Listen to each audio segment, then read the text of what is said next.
Richard Hickock was born June 6, 1931, in Kansas City, Kansas.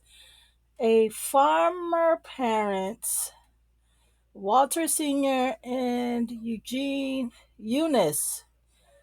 He was one of several siblings, including a younger brother named Walter Jr. According to Walter Jr., their parents provided them with a good upbringing, but they were strict, he said.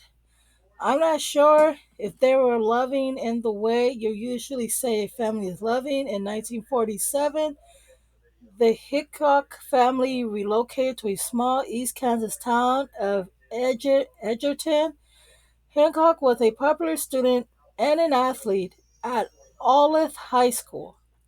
After finishing high school, Hickok wanted to attend college, but his family lacked the means of finance his post secondary education.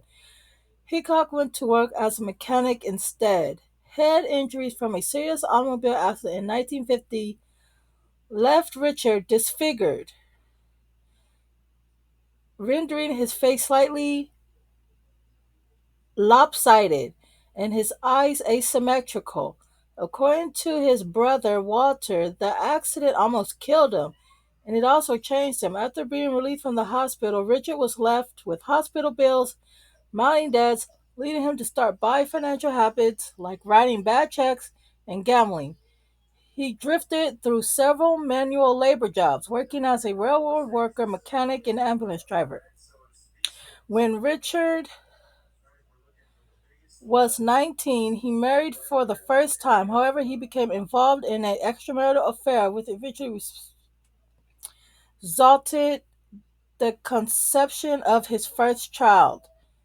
Richard then decided to end his first marriage to marry his mistress. They had two children together. When he served his 1958 prison sentence, his second wife divorced him as well. Damn! Ain't that a beach?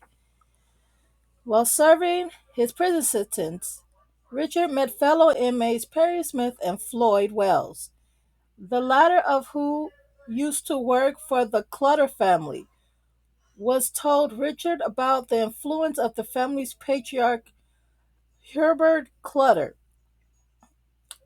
especially telling Richard that Herbert kept a safe in his house containing $10,000.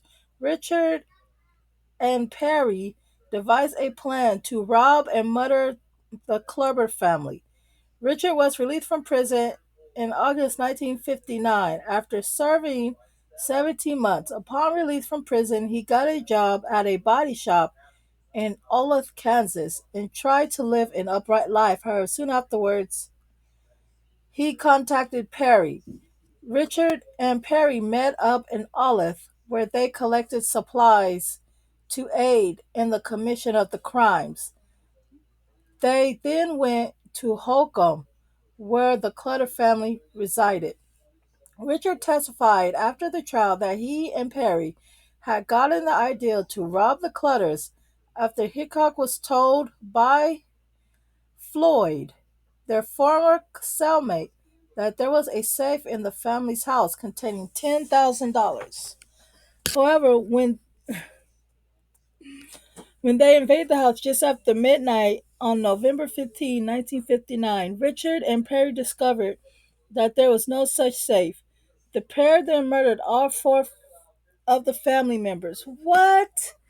Retarded? Y'all just gonna listen to.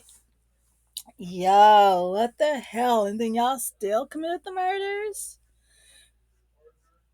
According to Truman Capote's account of the Clutter murders in cold blood, Richard was prevented by Perry from raping 16-year-old Nancy Clutter during the incident. Alvin Downey, chief investigator in the case, testified at the trial that Richard insisted in his confession that Perry performed all the killings.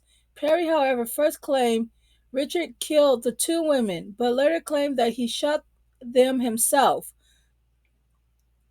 Yo, you don't know what you want to do. Both defendants chose not to testify during their trial. Richard and Perry were arrested in Las Vegas on December 30th, 1959 for the Clutter family murders, for which they were both tried and found guilty. They both talked extensively to Capote when the author was researching in cold blood. Oh, okay, okay. Richard and Perry were executed by hanging in the Kansas State Penitentiary on April 14th, 1965. When asked if he had any last words, Richard declined, but he requested to address the KBI agents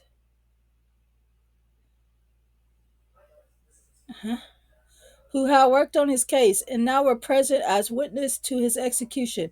Richard told them he had no hard feelings toward them, shook each agent's hand, and simply said goodbye. Perry, in contrast, attempted to speak beyond the room when he addressed the media representatives and declared capital punishment is legally and morally wrong.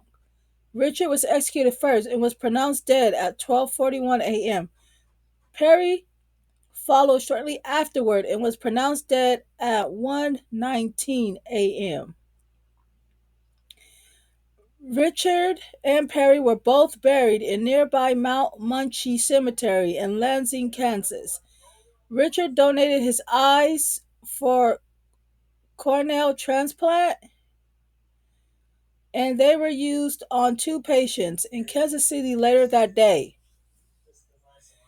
On December 18th, 2012, the killers' bodies were exhumed from Mount Munis Cemetery as authorities hope to solve a 53-year-old cold case using DNA. What? So they dug up their bones? Oh, what? Perry and Richard had fled to Florida after the Clutter murders, and the two had been questioned about the December 19th, 1959 shooting murder of Cliff and Christine Walker and their two young children. A polygraph administered at the time of their arrest in the Clutter case declared them and the Walker family murders, but the modern polygraph standards for their test result was not considered valid. After the exhumation, officials in Kansas retrieved bone fragments from Perry and Richard's corpses to compare their DNA to semen found in Christine Walker's pants. In August 2013, the Sarasota County Sheriff's Office announced that they were unable to find a match between the DNA of either Perry or Richard. With the samples in the Walker family murder, only partial DNA can be retrieved, possibly due to the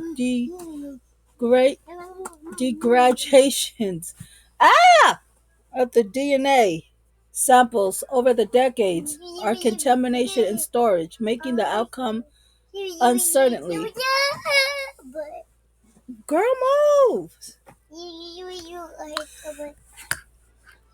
In 2017, the Wall Street Journal uncovered a handwritten manuscript that Richard wrote while he waited for his execution on death row. The manuscript reported titled The High Road to Hell allegedly suggests the motives. Before his execution, Richard had that insisted him and Perry that Perry committed all of the murders. However, Richard's manuscript describes how he shined a flashlight on each of the four Clutter's heads while Perry fired. Richard's only regret, according to the manuscript, was that Perry killed all the victims and Richard committed no murders. In discussing his alleged motive, Richard claimed that he had committed the killings in a murder for hire plot in exchange for $5,000 for a man only named Robert Ridings. I was going to kill a person, maybe more than one.